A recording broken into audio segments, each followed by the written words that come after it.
Breaking news చూస్తున్నాం. పశ్చిమ గోదావరి జిల్లా తాడేపల్లిగూడెం పట్టణం రూరల్ అలాగే పెంటపాడు మండలాల్లోను, తూర్పు గోదావరి జిల్లా నల్లజర్ల మండలాల్లో మట్టి మాఫియా పేట్రేగిపోతోంది.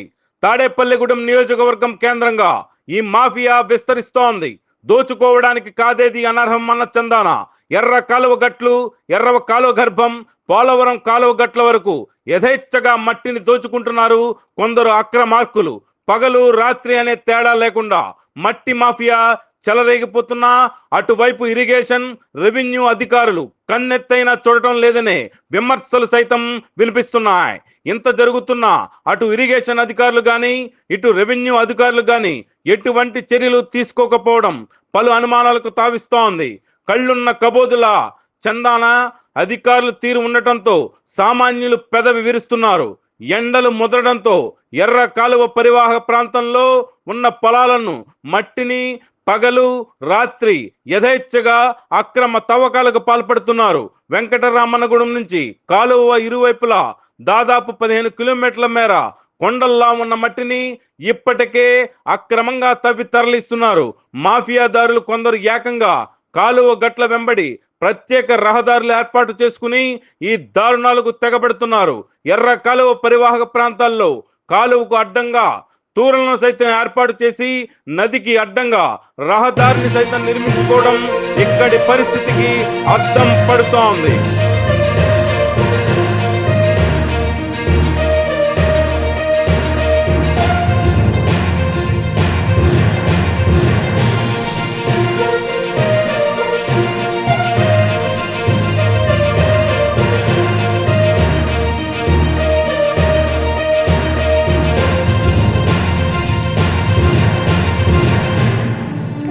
ఇలా కాలువ గట్లను, కాలువ గర్భాలను యథేచ్ఛగా తవ్వడం, కాలువలపై రోడ్లు వేసిన అధికారులు నిమ్మకు నీరెత్తినట్లు వ్యవహరించడంపై విమర్శలు వినిపిస్తున్నాయి.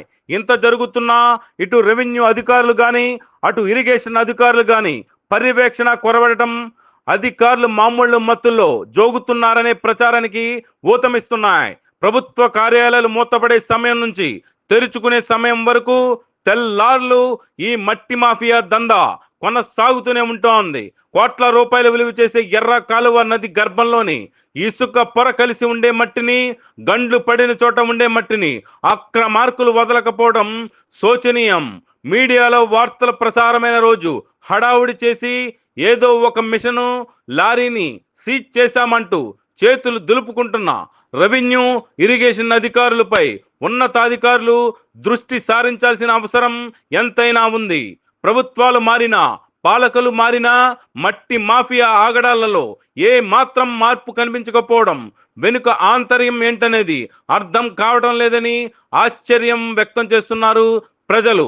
ఇప్పటికే పోలవరం కాలువ మట్టిని గట్లకు సమాంతరంగా తవ్విన అక్రమార్కులు ఇప్పుడు కాలువ గర్భంలోనూ తవ్వేందుకు సిద్ధపడుతున్నారు. ప్రాజెక్టు పూర్తయి నీరు విడుదలే సమయానికి గట్లు లేకపోతే ఊర్లకు ఊళ్ళు కొట్టుకుపోయే ప్రమాదం పొంచి ఉంది. ఎర్ర కాలువ, పోలవరం కాలువ ఇంకొన్ని చోట్ల అక్రమంగా తవ్విన మట్టిని తాడేపల్లిగూడెం తీసుకువచ్చి ఖాళీ స్థలాల్లోనూ అక్రమ లేఅవుట్లలోనూ పూడ్చి లక్షలు దండుకుంటున్నారు. ఉంగుడూరు మండలం వెల్లమ్మలికి చెందిన ఒక మట్టి మాఫియాదారుడు, తాడేపల్లిగూడెం కుంచినపల్లికి చెందిన మరో మట్టి మాఫియాదారుడు ఇదే కోవలో పగలు రాత్రి ఇదే పనిగా స్థలాలు పొలాలు పూడుస్తుండటం శోచనీయం. ఇప్పటికైనా రెవెన్యూ, ఇరిగేషన్, మైనింగ్, విజిలెన్స్ సంబంధిత ఉన్నతాధికారులు పట్టించుకుని పేట్రేగిపోతున్న మట్టి మాఫియాపై ఉక్కు పాదం మోపాలని ప్రజలు, ప్రకృతి ప్రేమికులు డిమాండ్ చేస్తున్నారు. పగలు రాత్రి అనే తేడా లేకుండా ఎర్ర కాలువ గట్లు, కాలువ గర్భం నుంచి తవ్వి తెస్తున్న విధానం అలాగే పోలవరం కాలువ నుంచి మట్టిని అక్రమంగా తరలిస్తున్న విజువల్స్ రచ్చా మీడియా ఎక్స్క్లూజివ్ గా అందిస్తోంది. ఎర్ర కాలువ గట్లు, కాలువ గర్భంలోనూ పోలవరం కాలువ మట్టిని గట్లను ఎలా అక్రమంగా తవ్వుతున్నారు అనే పూర్తి వివరణాత్మక కథనం వారి పేర్లు ఆధారాలతో సహా మరో ఎపిసోడ్లో మీకోసం. చూస్తూనే ఉండండి మీ అభిమాన ఛానల్ రచ్చా మీడియా.